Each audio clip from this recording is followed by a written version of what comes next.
Would I recommend this for you? What other movies would you like if you like this one? So if you like the first To All the Boys I've Loved Before, if you like the second To All the Boys I've Loved movie, if you would want to see more of Noah Centineo, then you could watch Ciara Burgess Is a Loser. What's up, everybody, and welcome back to my channel. It's your girl, the Lazy Girl World, and last night I watched the third and final installment of To All the Boys I Loved.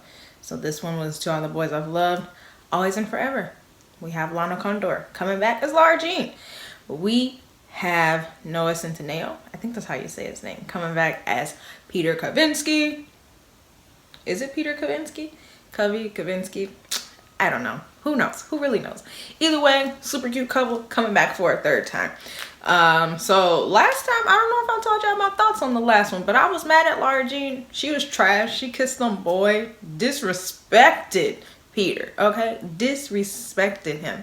So now this time, you know, they're getting ready for school, or they're getting ready for college. So they've already sent out all their applications. So at the beginning of the movie, we already know Peter has gotten into Stanford, and their like little lifelong couple goals is to go to Stanford together all 4 years and love it.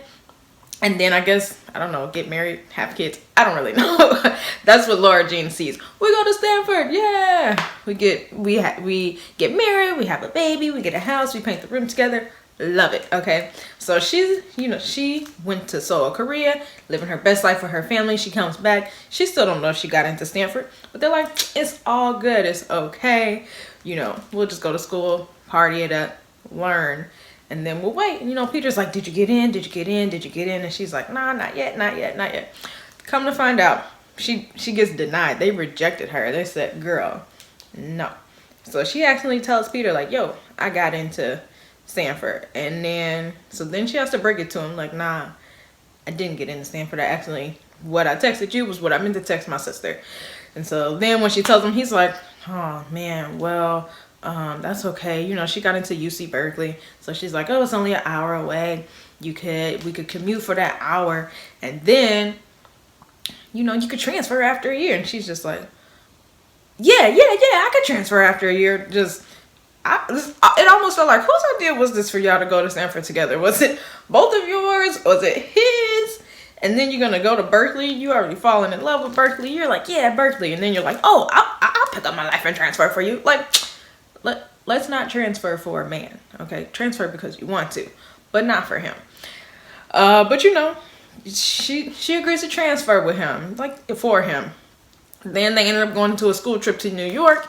And I hate how everybody falls in love with New York. They're like, oh, New York is so amazing. New York, New York. And that is no diss to New York, but I don't like how in the movies they make New York feel like it's amazing. Like, it's a city. Like, it's a state. Like, what are we doing?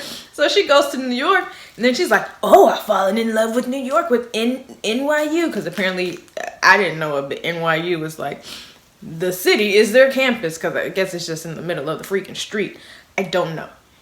But either way, she falls in love with New York. So then she's all upset, sad, trying to figure out how to tell him, yo, I don't even want to go to Berkeley anymore. I want to be 3,000 miles away from you in New York City because I fell in love with NYU. And they have a great English lit and blah, blah, blah, blah, blah. So she's trying to figure out how not to hurt her little boyfriend's feelings, because, you know, men in the feelings all the time. Which is understandable though, because I think I would be a little upset too. Like, yo, you said you was coming to Stanford, didn't get into Stanford. Cool. Okay, you're gonna go to UC Berkeley and transfer. You agreed to it. And then she's like, skirt, pump the brakes. I changed my mind. I want to go to NYU. And he's just like, I'm really not understanding what you're wanting me to say here. Like, you're throwing my life into flux, even though hers was in flux first. Hers was dependent upon him, essentially him. So then she tells him like, yo, I want to go to NYU. And he's like, okay, well, okay. You know, he pulls away because he's like, I don't really know what's going on. First, my dad chooses some other family over me. Then you choose a college over me, which is essentially what she was doing, because they were like, oh, we don't think we can make the long distance work. So they were saying they were going to stay together, but Laura really was revving up to be like, yeah, this is gonna be the end. It was weird. It was a weird thing. She's like, oh, right in my yearbook. He's like, why? that's for goodbyes. We're not saying goodbye, are we? And then she's like, well, I just wanted to be like the old days. And he was like, yeah, oh, okay. Then you write me a love note. And it was stupid. Then they go to prom. And she decides that she wants to, you know, after prom, do the after prom thing, which was like in the house with your family there. Oh, okay. That's weird. But he stops her. He's like, what are you doing this for? And she's like, well, I feel like you've been pulling away from me. I just want us to be closer. And it's just like, first of all, pump the brakes on all of that. That is never going to make y'all closer. If you feel like having the sex is going to make you closer when you're apart, it's not. And that's a lesson to everybody out there. All y'all gonna do is have sex and then break up. Like, it solves nothing. So just don't do it. Just take a lesson from this movie and do not do it. Take a lesson from Peter and don't do it, okay? Because he's like, what are you trying to... She basically was trying to put like a stamp. Is it called a stamp? Book stamp? I don't know. She tried to finalize their relationship, essentially. She's like, I just, you know, I want us to be closer. You know, we're going to school, blah, blah, blah. He's like, you giving me all these presents. You're trying to have the sex with me. What, are we not going to make it? He breaks up with her right then. And it's like, good thing you didn't have sex with him because you would have felt silly. So, like I said, lesson. Don't do it to feel closer. It will never, ever work. So, yeah. So, he breaks up with her. Texts her the next day like, yo, you still want me to come to your dad's wedding or not? She was like, nah, if we broken up, we probably shouldn't do it.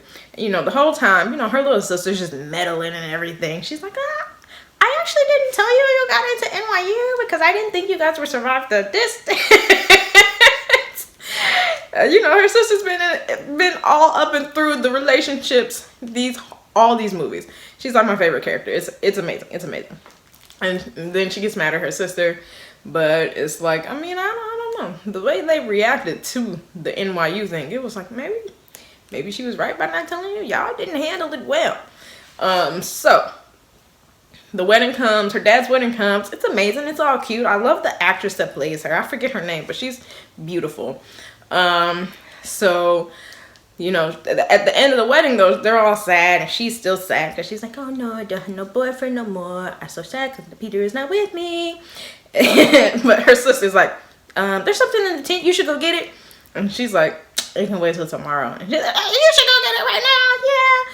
And so she goes out there and she sees her yearbook and in the yearbook from Peter is him essentially being like, yo, I want to start a relationship with you.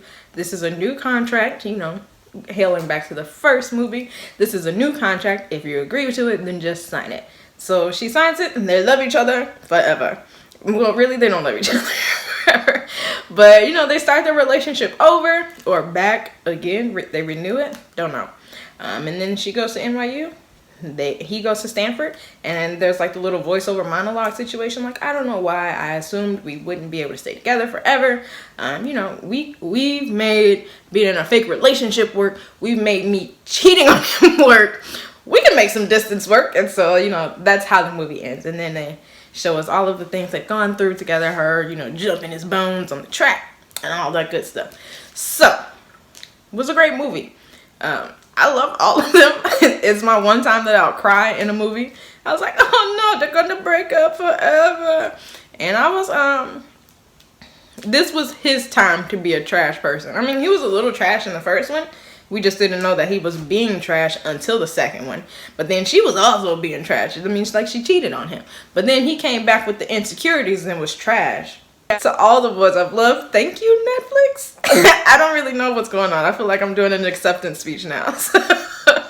Let me know what you guys thought in the comments below just about this movie, the cuteness of it. I'm a little sad that it's over, but obviously all good things have to come to an end. And this is the end. You can always read the books that it's based off of, you know, to get more into it. And if there's any other movies that you would like for me to review / spoil, because I kind of spoiled this one. So if any other ones that you would like me to review, let me know. So 10 out of 10 will highly recommend that you watch this movie forever and ever. Always and forever. I'll see you guys next time. Bye.